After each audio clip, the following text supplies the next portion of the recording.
दोस्तों नमस्कार। जो वीडियो हम आप लोग के लिए लेके आए हैं, ये वीडियो यूपीएससी का एक सवाल पूछा गया है। ये सवाल है यूपीएससी का 2014 का, हम आपको दिखा रहे हैं और इस सवाल के संदर्भ में हम लोग चर्चा कर रहे हैं। इस वीडियो का पूरा देखिएगा, उसके बाद आपको समझ में आएगा, बहुत अच्छे से समझ में आएगा कि ये क्या वीडियो है। ये देखिए, ये सवाल है हमारा। ये देखिए, ये सवाल है 2014 के यूपीएससी मेंस में ये सवाल पूछा गया था। फिर से बता दें, 2014 के यूपीएससी मेंस में ये सवाल पूछा गया था। 2014 पेपर थर्ड में, ठीक है, पेपर थर्ड एग्जाम यूपीएससी। इस सवाल का क्या आंसर लिखना था? इकोनॉमिक्स का ये सवाल है। जिस समय हम भारत के जनसांख्यिकी लाभांश यानी डेमोग्राफिक डिविडेंड को शान से प्रदर्शित करते हैं, उस समय हम रोजगार पतन योग्यता की पतनशील दरों को नज़रअंदाज कर देते हैं। ये देखिए, इन्वर्टेड कॉमा में ये स्टेटमेंट दिया हुआ, आपको क्या लिखा है कि रोजगार योग्यता की पतनशील दरों को नज़रअंदाज कर देते हैं। इसका मतलब क्या हुआ कि रोजगार के लिए जो व्यक्ति के अंदर योग्यता होनी चाहिए थी, वो योग्यता इसके अंदर नहीं बची है, उसमें पतन हो गया है। तो उस चीज़ को हम नज़रअंदाज कर देते हैं, उसको हम यहाँ पे जिक्र नहीं करते हैं। ये क्वेश्चन कर रहा है, यूपीएससी का सवाल है। और क्या हम ऐसा करने में कोई चूक कर रहे हैं? ठीक है। और भारत को जिन जॉबों की बेसब्री से दरकार है, वे जॉब कहाँ से आएंगे? तो दो क्वेश्चन हो गया। एक तो देखिए, यहाँ पे आपको लिखा गया साइन ऑफ इंटीग्रेशन दे दिया, मतलब पहला क्वेश्चन कि क्या ऐसा करने में हम कोई चूक कर रहे हैं। तो पहला सवाल तो आपको यही हो गया। तो आपको इस बात को जस्टिफाई करना पड़ेगा कि क्या हम सच में चूक कर रहे हैं या कि नहीं कर रहे हैं। इस पॉइंट को आपको जस्टिफाई करना पड़ेगा। तो कैसे करेंगे? सवाल आता है कि आप डाटा कहाँ से लाएंगे, आंकड़ा कहाँ से लाएंगे, कंटेंट कहाँ से लाएंगे, जहाँ से कि आप इस सवाल को जस्टिफाई करेंगे। तो आइए हम लोग उसी कंटेंट पे, उसी डाटा पे बात करने का प्रयास करते हैं। तो इस क्वेश्चन को आप दोबारा पढ़ लीजिए, एक बार देख लीजिए। उम्मीद करते हैं कि आप क्वेश्चन को समझ गए होंगे, क्वेश्चन की बारीकी को आप समझ गए होंगे, क्वेश्चन पूछना क्या चाहता है। ठीक। तो अभी जो है, कुछ दिन पहले 17 जनवरी को 2024 असर की रिपोर्ट आई है, ASER। अगर आप पढ़े होंगे तो ठीक है, और नहीं पढ़े होंगे तो अभी हम आपको बता देते हैं कि इस रिपोर्ट का आप कैसे यूज करेंगे। एनुअल स्टेटस एजुकेशन रिपोर्ट, इसका फुल फॉर्म होता है एनुअल स्टेटस एजुकेशन रिपोर्ट। ये अभी आया हुआ है, ठीक है। अब इसके विषय में हम लोग देखते हैं कि क्या इस रिपोर्ट में जिक्र किया गया है और क्या चर्चा किया गया है, और हम अपने एग्जाम में इसका कैसे जिक्र कर सकते हैं, कैसे उपयोग कर सकते हैं, और कहाँ कहाँ उपयोग कर सकते हैं। अब मैं आपसे कुछ क्वेश्चन का जिक्र करता हूँ। इसके साथ साथ एक हमारा आया था कि शिशु को खिलाने वाले हाथ, एक निबंध आया था यूपीएससी में, शिशु को खिलाने वाले हाथ। तो इसका भी आप जिक्र कर लीजिए अपने नोट्स में। तो आइए हम असर की अब रिपोर्ट पे चलते हैं। उम्मीद करते हैं आप क्वेश्चन समझ गए होंगे, और असर की रिपोर्ट पे चलते हैं कि ये रिपोर्ट कैसे हम यहाँ पे इसका इस्तेमाल कर सकते थे। आइए यहाँ पे हम देखते हैं, ये है हमारा असर। और देखिए, हम हमेशा से बोले हैं कि आप हमेशा से ओरिजिनल कंटेंट को फोकस कीजिए, ठीक है। आप डुप्लीकेट कंटेंट को फोकस ना करें। अगर डुप्लीकेट कंटेंट को फोकस करेंगे तो फिर यही होगा कि आपको पढ़ने का चाहिए कोई और डाटा, और पढ़ लेंगे आप कोई और डाटा। इसीलिए हमेशा भारत सरकार का डाटा हो, सुप्रीम कोर्ट का हो, असर का। देखिए, मैंने ये रिपोर्ट कहाँ से लाया, एकदम असर के वेबसाइट से मैंने ये PDF लिया। जो असर ने जो PDF रिलीज किया है, मैंने वो PDF आपके सामने लाया है। तो आप हमेशा इसी तरह के डाटा को पढ़ेंगे। देखिए, मैंने कहीं से कोई फोटोकॉपी कहीं से नहीं किया कि इस वेबसाइट से फोटोकॉपी कर लो, वहाँ से फोटोकॉपी कर लो, नहीं, मैंने यहाँ से रिपोर्ट लिया है। चलिए आइए हम देखते हैं कि इस रिपोर्ट की विशेषता आगे क्या है, कहाँ कहाँ हम इसका इस्तेमाल कर सकते हैं। तो सबसे पहले हम आपको दिखाते हैं असर रिपोर्ट के बारे में कि ये असर रिपोर्ट है क्या, क्या किया गया है। ये देखिए, यहाँ पे आप देखिए, हो सकता है अभी तक प्रीलिम्स में ये क्वेश्चन नहीं पूछा गया है, लेकिन आगे आपसे प्रीलिम्स में यहाँ से क्वेश्चन पूछने की संभावना है, क्योंकि असर का रिपोर्ट जो है काफ़ी चौंकाने वाला है। तो ये देखिए, सबसे पहली बात तो है क्या कि 14 से 18 ईयर ओल्ड यूथ तो पहला पॉइंट तो आपके लिए ये हो गया कि 14 से 18 साल के जो भी लड़के हैं या लड़कियां हैं उनके ऊपर ये सर्वे किया गया है। ठीक है, तो पहला पॉइंट ये। दूसरा देखिए कि this survey covers 4 aspects of these youth. तो ये क्या दिया है यहाँ पे, 4 एस्पेक्ट्स, 4 पैरामीटर्स हैं इसके, इस सर्वे को करने का 4 पैरामीटर्स देख रहे हैं आप कि the survey cover 4 aspects of these youths. तो क्या पीटी में आपसे नहीं पूछ सकता है कि 2023 के सर्वे रिपोर्ट निम्नलिखित में से किन आधारों पर आया था, 1 2 3 4 5, और फिर आंसर इनमें से कितने कथन सत्य हैं। तो ये क्वेश्चन इंपॉर्टेंट है। पहला, देयर एजुकेशनल, ठीक है, पहला हो गया there educational and career pathway. पहला point there educational and career pathway. दूसरा point there ability to apply functional skill daily life situation. There ability to apply functional skill to daily life situation, कि अपने वो जो प्रत्येक दिन का जो जीवन जीता है उसमें किन किन स्किलों का और कितना प्रयोग करता है, क्या apply foundational skill to daily life. दूसरा पॉइंट ये हो गया। तीसरा point their digital access and skill, their digital access and skill, कि डिजिटली उसका स्किल कहाँ तक है, यानी उसकी पहुँच कहाँ तक है और वो कितने स्किल है इस क्षेत्र में, डिजिटल कितना स्किल है। तीसरा पॉइंट। चौथा, and their aspirations for future, भविष्य के लिए उसके एस्पिरेशंस क्या हैं। तो ये 4 पैरामीटर्स हो गया। प्रीलिम्स में आपसे क्वेश्चन पूछ सकता है, आप इस बात का ध्यान रखेंगे कि their digital access skill and their aspiration of future, भविष्य का उसका क्या एस्पिरेशंस है। तो यहाँ पे एक डाटा आया है कि 90% युवा यानी यूथ के पास, लड़का और लड़की में, डिजिटल फ़ोन है, उसके पास एंड्रॉयड फ़ोन है। 90% लड़के और लड़कियों के पास डिजिटल फ़ोन है। ये असर की रिपोर्ट में आया हुआ है, आप इस बात को ध्यान रखेंगे।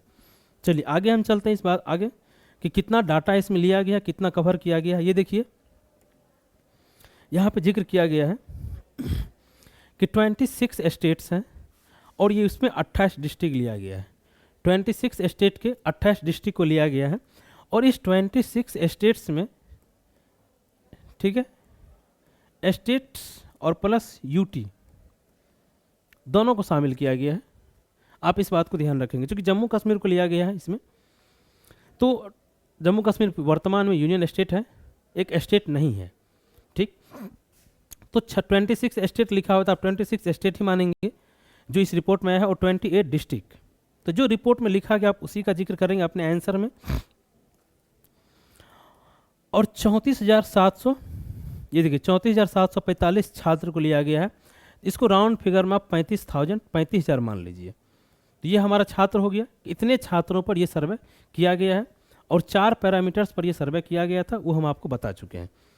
आइए अब इस सर्वे की हम मुख्य बातों को देखें कि किस स्टेट से किस जिला को लिया गया था। ये बहुत इंपॉर्टेंट है, किस स्टेट से किस जिला को लिया गया है, ये इंपॉर्टेंट है क्योंकि आप जिस स्टेट के रहने वाले हैं कम से कम आपको अपने डिस्ट्रिक्ट के बारे में तो पता होना चाहिए कि हमारा डिस्ट्रिक्ट लिया गया है या नहीं लिया गया है और हमारे राज्य से किन जिला को लिया गया है। तो ये देखिए ये स्टेट का डिस्ट्रिक्ट है, ये जो हमारा भारत का मैप है, यहाँ से यहाँ आपको पता नहीं चलेगा।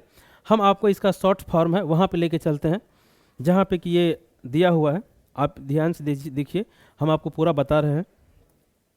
पेज नंबर 32 पे है ये, तो पेज नंबर 32 पे मुझे आने दीजिए। पेज नंबर 32 पे ये स्टेट से लिखा हुआ है कि कौन सा स्टेट। यहाँ पे एक चीज़ हम आपको बताना चाह रहे थे, यहाँ देख लीजिए, थोड़ा सा निकल गया तो हम ले आते हैं। ये देखिए ये क्या है, ये पाई चार्ट डायग्राम है। आप लोग अक्सर कहते रहते हैं कि सर डायग्राम का इस्तेमाल आंसर में हम कैसे करें। तो ये देखिए क्या एक आंसर है और इसमें देखिए डायग्राम का कैसे इस्तेमाल किया गया है। ऐसे ही आपके पास अगर डायग्राम हो तो आप डायग्राम का इस्तेमाल कर सकते हैं। ये देखिए ये जो कलर है ये मेल के लिए इस्तेमाल किया गया है, ये फीमेल के लिए इस्तेमाल किया गया है। Finding and sharing YouTube video. अब देखिए they have their on smartphone, don't have their on smartphone. कितने लोगों के पास स्मार्टफोन है, अपना स्मार्टफोन है, ठीक है, जहाँ पे वो यूट्यूब देखते हैं, फाइंडिंग यूट्यूब वीडियो। यहाँ पे तो शेयरिंग का किया है, यूट्यूब शेयरिंग। यहाँ पे दिया है क्या, फाइंडिंग यूट्यूब वीडियो। यहाँ पे क्या है, ब्राउजिंग। तो ये पूरा का पूरा। तो आपके पास अगर डाटा हो तो आप इसी तरह से डाटा का इस्तेमाल करते हैं अपने आंसर में, कि डायग्राम का इस्तेमाल करते इसी तरह से। आगे चलिए, आगे हम देखते हैं कि जिस स्टेट को कहाँ से लिया गया है, किसको लिया गया है, उस पर हम लोग बात करते हैं। थोड़ा सा आप इंतज़ार कर लीजिए, आपके सामने होगा वो आपका स्टेट, कि आप जिस स्टेट से रहने वाले हो और वहाँ से किस ज़िला को लिया गया है। ठीक है, 32 नंबर पेज पे, हमें 32 नंबर पेज पे आना पड़ेगा, तो थोड़ा सा इंतज़ार कर लीजिए। 32 नंबर पेज, 20,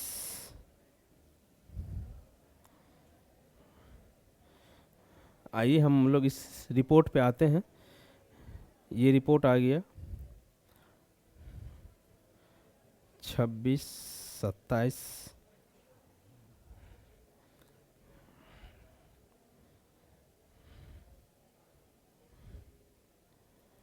आ जाइए, आ गया। ये है आपका रिपोर्ट। ये पेज थोड़ा बड़ा हो गया, हम छोटा कर देते हैं। ये देखिए, ये आपका किस डिस्ट्रिक्ट का को लिया गया है, किस स्टेट से, वो यहाँ पे जिक्र किया गया है। तो आइए हम उसको देखते हैं, अच्छे से देखते हैं। इसको आप ध्यान से देखेंगे, इस डायग्राम को आप बहुत ध्यान से देखेंगे, क्योंकि यहाँ पे बहुत सारे मेंस के क्वेश्चन का आंसर छुपा हुआ है, ऐसा के क्वेश्चन का आंसर छुपा हुआ है। ये देखिए, आंध्र प्रदेश स्टेट है, यहाँ से श्रीकाकुलम को लिया गया है। बिहार, अगर आप बिहार के रहने वाले हैं तो वहाँ से मुजफ्फरपुर को लिया गया है। तो देखिए, बिहार का जो मुजफ्फरपुर डिस्ट्रिक्ट है, आपको पता होना चाहिए कि वो स्मार्ट सिटी में शामिल है। अब सोचिए, बिहार का वो डिस्ट्रिक्ट लिया गया है जो स्मार्ट सिटी में शामिल है। तो इसका मतलब ऐसे भी अगर बिहार के जो रहने वाले होंगे, मुजफ्फरपुर जिला कोई बहुत पिछड़ा जिला नहीं है, पटना से बगल में ही पड़ता मुजफ्फरपुर, और एक अच्छे शहर में उसका गिनती होता है। तो सोचिए, कोई ऐसा नहीं किसी वर्ष जिले को लिया गया, इसलिए ये रिपोर्ट आई है। आपको देखिए, मुजफ्फरपुर को लिया गया है। अगर हम यहाँ पे देखिए बात करें, केरला से भी लिया गया। केरला से किसको लिया गया है? एर्नाकुलम को। कर्नाटका से मैसूर को। ये देखिए यहाँ पे मध्य प्रदेश से किसको लिया गया? देखिए भोपाल को, जो मध्य प्रदेश की राजधानी है। मध्य प्रदेश से किसको लिया गया? भोपाल, जो मध्य प्रदेश की राजधानी है। मध्य प्रदेश से किसको? जबलपुर। जबलपुर जो इतना डेवलप इलाका है, मध्य प्रदेश की एक अच्छी सिटी है जबलपुर। देखिए मिजोरम से आइजोल, मिजोरम की राजधानी। नागालैंड, नागालैंड से कोहिमा, उसकी राजधानी को लिया गया है। राजस्थान का भीलवाड़ा, अच्छा शहर है भीलवाड़ा। तेलंगाना खम्मम, खम्मम को आप जानते होंगे। खम्मम तो केसीआर, जैसे पूर्व मुख्यमंत्री थे तेलंगाना के केसीआर जी, उनका घर पड़ता है खम्मम। तो कोई इस तरह का नहीं कि आप देखिए उत्तर प्रदेश, हाथरस जो लखनऊ के बगल में पड़ता है हाथरस, और वाराणसी जो प्रधानमंत्री जी का कंस्टिट्यूंसी है वाराणसी, देख लीजिए। और वेस्ट बंगाल से कूच बिहार। ठीक है, तो ये आप देखिए कि जो उस शहर को लिया गया है, उस डिस्ट्रिक्ट को लिया गया है जो ऑलरेडी बहुत डेवलप डिस्ट्रिक्ट है उस स्टेट का। भोपाल देख लीजिए, वाराणसी, प्रधानमंत्री जी का कंस्टिट्यूंसी है वाराणसी, आप अंदाजा कर सकते हैं। तो कहीं ऐसा नहीं कि कहीं से भी लिया गया है, एक अच्छे अच्छे शहर को चुना गया है। तो आप देख लीजिए किन किन शहर को चुना गया है। अच्छे स्टेट से अच्छे डिस्ट्रिक्ट को लिया गया है जो माने रखता है उस स्टेट्स में। चलिए हम आगे देखते हैं, अब इसकी रिपोर्ट पाते हैं कि इन्होंने क्या रिपोर्ट दिया है। ये दिया है कितने छात्रों को कहाँ से लिया गया है। अब देखिए ये कितने विलेज लिए गए हैं, कितने हाउस होल्ड, कितने मेल कितने फीमेल, कितने मेल कितने फीमेल, और टोटल कितने लिए गए हैं। तो ये डाटा है, आप इसको याद रखेंगे। आइए अब इसकी रिपोर्ट पे चलते हैं कि इन्होंने जो फाइनली रिपोर्ट सबमिट किया था, इन्होंने क्या कहा है। ठीक है, तो यहाँ पे देखिए इन्होंने क्या कहा है। ये है इसका फाइनल रिपोर्ट। इस फाइनल रिपोर्ट को आप गौर कीजिए और देखिए। First 25% of this age group can't read standard second level textbook frequently their regional language. कि 25% जो छात्र है अपनी भाषा में, जो अपनी रीजनल लैंग्वेज है, जो उसकी अपनी स्थानीय भाषा है, उसमें वो कक्षा 2 का पुस्तक नहीं पढ़ पाया। मतलब फ्रिक्वेंटली, लगातार नहीं पढ़ पाया, अटक अटक के पढ़ रहा था। मतलब क्या, नहीं पढ़ पाया। अब सोचिए कौन, 14 से 18, इस एज ग्रुप का लड़का, तो क्या इसकी एजुकेशन होगा। और क्या इसके पास स्किल होगा। ये कितने चिंता की बात है। और क्षेत्र कौन सा है? प्रधानमंत्री जी का बनारसी, मध्य प्रदेश का भोपाल, बिहार का मुजफ्फरपुर। जब इन डेवलप डिस्ट्रिक्ट का ये हाल है एजुकेशन में, तो आप सोचिए जो आपके राज्य में जो पिछड़ा जिला होगा उसका क्या हाल होगा। अगर वहाँ का डाटा लिया जाता तो उसका क्या हाल होता। तो आप सोच सकते हैं कि हमारे यहाँ एजुकेशन का स्तर कितना नीचे गया हुआ है, कितना निम्न चला गया है। और इसमें आप किसी एक सरकार को दोषी नहीं मानेंगे। 26 स्टेट्स को लिया गया है, तो 26 स्टेट्स में किसी न किसी पार्टी की सरकार तो रही है, लगभग पार्टी की सरकार रही है। जितने भी पार्टियां हमारे यहाँ हैं सब। अब अगर हम इसमें स्पेशल बिहार की बात करें तो इसमें तो आप ये देख सकते हैं कि बिहार में तो नीतीश जी लंबे समय से सीएम है, बिहार के मुख्यमंत्री नीतीश जी। तो यहाँ तो पूरी पूरी जिम्मेदारी उसकी होनी चाहिए थी। लेकिन एक दूसरा सवाल भी यहाँ पे है कि वहाँ पे बीजेपी भी उनके साथ रहा है और आरजेडी भी उनके साथ रहा है सरकार चलाने में, और कांग्रेस भी उनके साथ रहा है। तो आप किस पॉलिटिकल पार्टी को यहाँ छूट देंगे, ये बताइए। तो आप किसी भी पॉलिटिकल पार्टी के समर्थक हो सकते हैं, उससे कोई दिक्कत नहीं है। लेकिन जनरली ये सवाल है,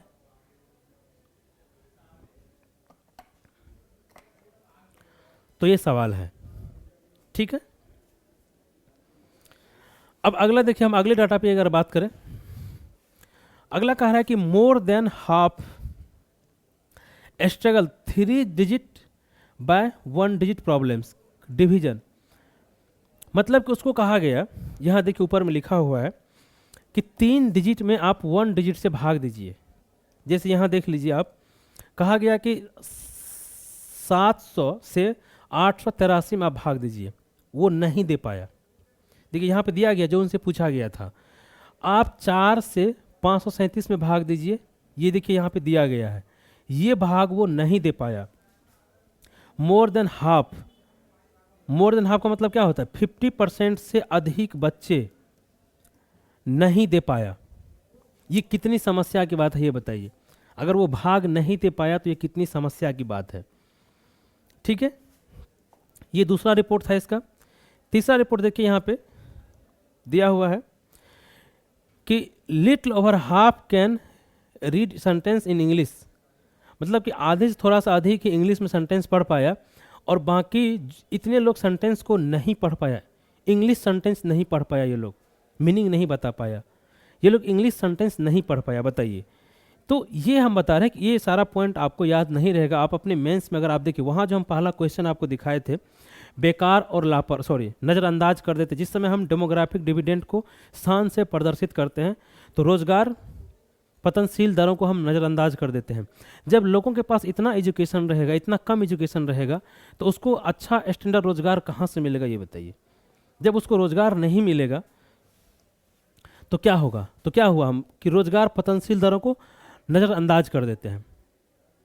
तो ये फैक्ट आपको वहाँ काम करता। अब मैं बता रहा हूँ, जो ऐसा पूछा था कि शिशु को खिलाने वाले हाथ, तो क्या था? अगर शिशु को खिलाने वाले हाथ हमारे ऐसे होंगे तो देश का भविष्य क्या होगा, ठीक है।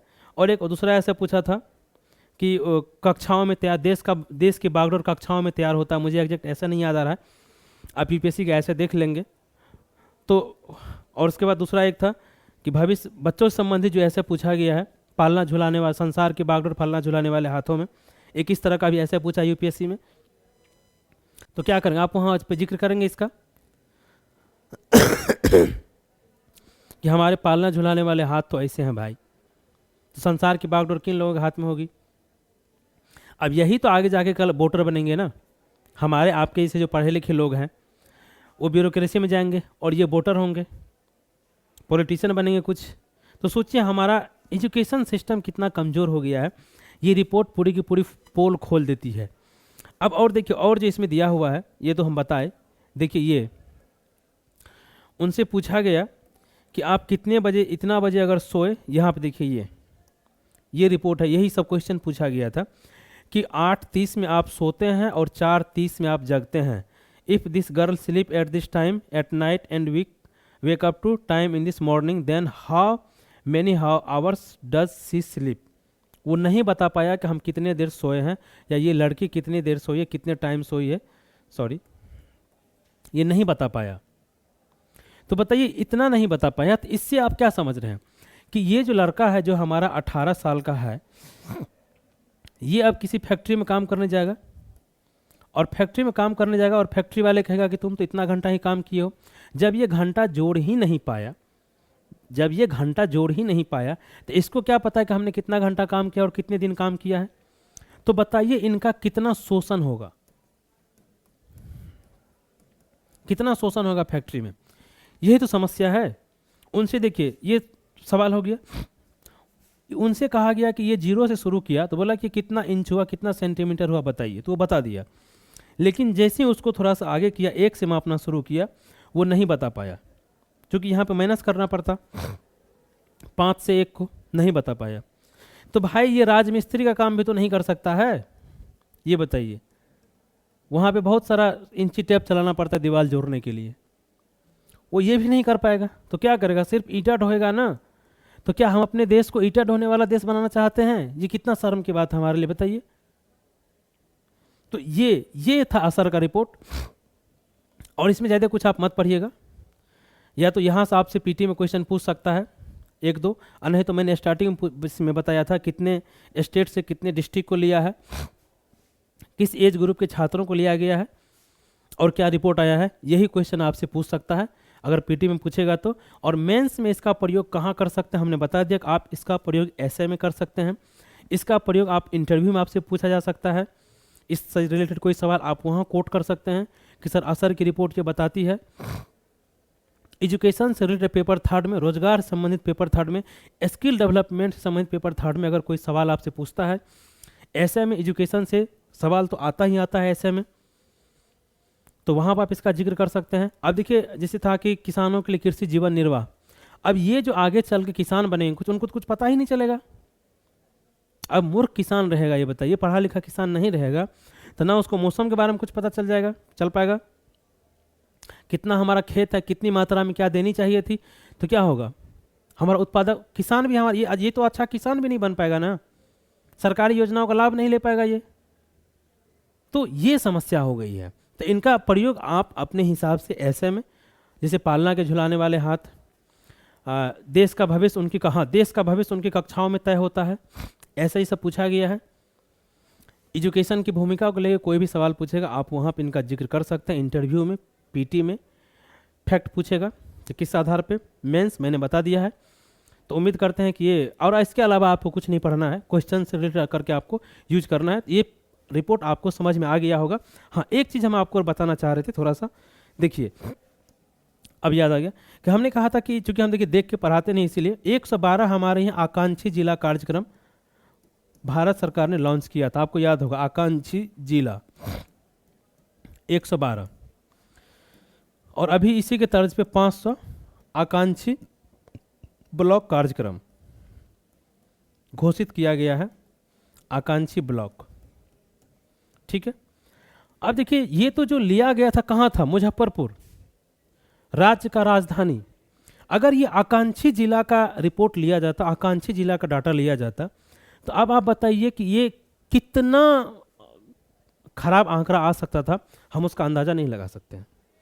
जब भोपाल, राजधानी, आइजोल, मुजफ्फरपुर, वाराणसी, इन सब विकसित जिला, जिसे हम लोग कहते हैं विकसित जिला, उनका अगर ये हाल है, तो जो आकांक्षी जिला कार्यक्रम के तहत जो जिला होगा उनका क्या हाल होगा, या जो पिछड़ा जिला है, जो बिहार में मुजफ्फरपुर के अलावा सीमांचल का इलाका है, अररिया जिला, किशनगंज जिला, सुपौल जिला, जो पिछड़ा जिला है, वहाँ का डाटा अगर लेता तो क्या हाल होता बताइए। तो आप जब इस क्वेश्चन का आप आंसर लिखेंगे तो आप ऐसे लिखेंगे कि ये एक असर की रिपोर्ट चिंता की बात है एजुकेशन सिस्टम पे, लेकिन उससे भी अधिक ये विशेष चिंता ये पैदा करता है, या ये उत्पन्न होता है कि असर की रिपोर्ट में भी उन राज्यों के राजधानियों को, या उन राज्य से संबंधित विकसित या आदर्श जिला जिसे माना जाता है, या जिसे विकसित जिला माना जाता है, उन जिलों को लिया गया है। अगर उन प्रदेश के, उन राज्य के पिछड़े जिलों को लिया जाता तो ये स्थिति और कितना भयावह होती, इसका अंदाजा लगाना मुश्किल है। इस तरीका से आप मेंस में आंसर लिखेंगे। तो ये हो गया आलोचना। हम देखिए, हम अधिकांश आलोचना वाला पॉइंट बताते, इसलिए कि अच्छा पॉइंट तो आपको कहीं भी मिल जाएगा, सकारात्मक पॉइंट तो हर न्यूज़ चैनल पे, हर मीडिया में, हर आदमी के द्वारा दिया जाता है, लेकिन समस्या आता है नकारात्मक पॉइंट को चुनने में कि नकारात्मक पॉइंट छात्रों को नहीं मिलता है। इसीलिए मेरा फोकस होता है अधिकांश नकारात्मक बातों पे कि नकारात्मक बातें या उसकी आलोचनात्मक बातें या उसकी कमियां हम आप तक कैसे पहुंचाएं। सकारात्मक बातें आपको 1000 जगह मिल जाएंगी क्योंकि सब सकारात्मक बातों में ही लगा हुआ है। तो ये कि जब इन स्टेट्स की राजधानियों का ये हाल है तो पिछड़ा जिला का अगर यहाँ पे डाटा लिया जाता तो फिर क्या स्थिति उत्पन्न होती।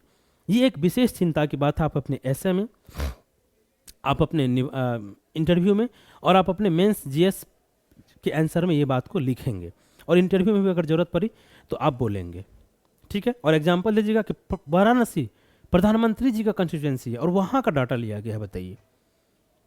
तो एजुकेशन सिस्टम पे कितना गंभीर सवाल है। और फिर आप सुझाव देंगे कि बजट को बढ़ाया जाना चाहिए था और राज्य सरकार को भी नहीं छोड़ेंगे। क्यों? क्योंकि राज्य जो है, जो एजुकेशन है, शिक्षा जो है, वो समवर्ती सूची का विषय है, समवर्ती सूची, ठीक है। तो वहाँ पे केंद्र की भी जिम्मेदारी है और राज्य दोनों की जिम्मेदारी है और सभी पॉलिटिकल पार्टियों की सरकार है। इसमें आप किसी पॉलिटिकल पार्टी को दोष मुक्त नहीं कर सकते हैं कि केंद्र में तो भाई बीजेपी की केंद्र में सरकार, तो बीजेपी की सरकार तो बहुत राज्य में भी है ना, कि नहीं है, दोनों जगह उसकी सरकार है। तो आप इस चीज़ को ध्यान रखेंगे कि जैसे कांग्रेस सत्ता में केंद्र में नहीं है लेकिन राज्यों में उनकी सरकार है। अन्य क्षेत्रीय पार्टी जो हमारा है, क्षेत्रीय पार्टी का राज्यों में सरकार है। तो कोई पॉलिटिकल पार्टी यहाँ पे निर्दोष नहीं, हर पॉलिटिकल पार्टी का दोष है और दोष हमारे जनता का भी है, हम समाज का भी दोष है कि हम अपने वोटिंग राइट्स को इन सब मुद्दों पे नहीं वोटिंग करके हम किसी अन्य मुद्दों पर कर देते हैं। तो देखिए किसका बच्चा बेरोजगार हो रहा है, हमारा ही समाज का बच्चा बेरोजगार हो रहा है, हमारा ही देश इससे कमज़ोर हो रहा है। लड़का अगर एजुकेटेड नहीं होगा तो कहीं ना कहीं देश तो कमज़ोर होगा ना, उसके पास कौन सी स्किल आएगी। फिर ये अर्थव्यवस्था का चक्कर घूमेगा, ये अनस्किल लोगों को रोजगार नहीं मिलेगा और रोजगार मिलेगा तो बहुत कम पैसे वाला रोजगार मिलेगा, इसका शोषण होगा। कम पैसे वाला रोजगार मिलेगा, जो हम कहते हैं कि हमारे यहाँ डेमोक्रेटिक डिविडेंड है, डिमांड है, हमारे यहाँ डिमांड है, तो डिमांड कहाँ से बचेगा? तो डिमांड तो नहीं बचेगा ना, लोगों के पास अगर पैसा नहीं होगा तो डिमांड नहीं बचेगा, डिमांड नहीं बचेगा तो हमारे यहाँ इंडस्ट्री उत्पादन करना छोड़ देगा, सरकार को टैक्स मिलना कम हो जाएगा। और इसके बाद क्या है, जिस तरीका से अभी 5 केजी चावल प्रधानमंत्री अन्न योजना चल रहा है, उसी तरीका से फिर कल्याणकारी योजना को काफ़ी कंटिन्यू करना पड़ेगा। आप सपोज कीजिए ये लड़का जब कल्याणकारी जब ये लड़का जॉब मार्केट में आएगा तो इनके पास तो नहीं होगा स्किल, बेहतर रोजगार नहीं मिलेगा, तो क्या करेंगे? ये 5 केजी चावल 5 किलो गेहूँ को और कंटिन्यू करना पड़ेगा। तो सरकार को जब वेलफेयर योजना अधिक चलानी पड़ेगी तो सरकार के पास पैसा ही नहीं बचेगा पूंजीगत व्यय करने के लिए। तो एजुकेशन एक ऐसा चीज़ है जिससे आदमी का बहुआयामी विकास होता है। एथिक्स में भी एक क्वेश्चन पूछा गया था कि एजुकेशन बहुआयामी विकास का एक साधन, इस तरह से सवाल पूछा, एग्जैक्ट ये सवाल नहीं था लेकिन मीनिंग सवाल का यही था।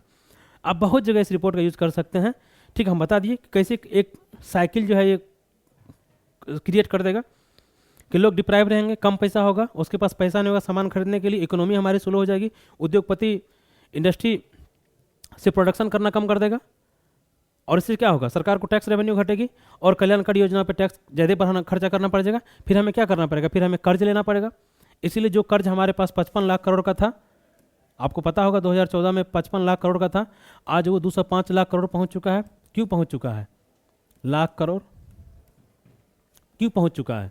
इसलिए ना कि वेलफेयर योजनाओं पे बहुत अधिक पैसा खर्चा करना पड़ रहा है भारत सरकार को। क्यों? क्योंकि लोग स्किल नहीं है, लोग शिक्षित नहीं है।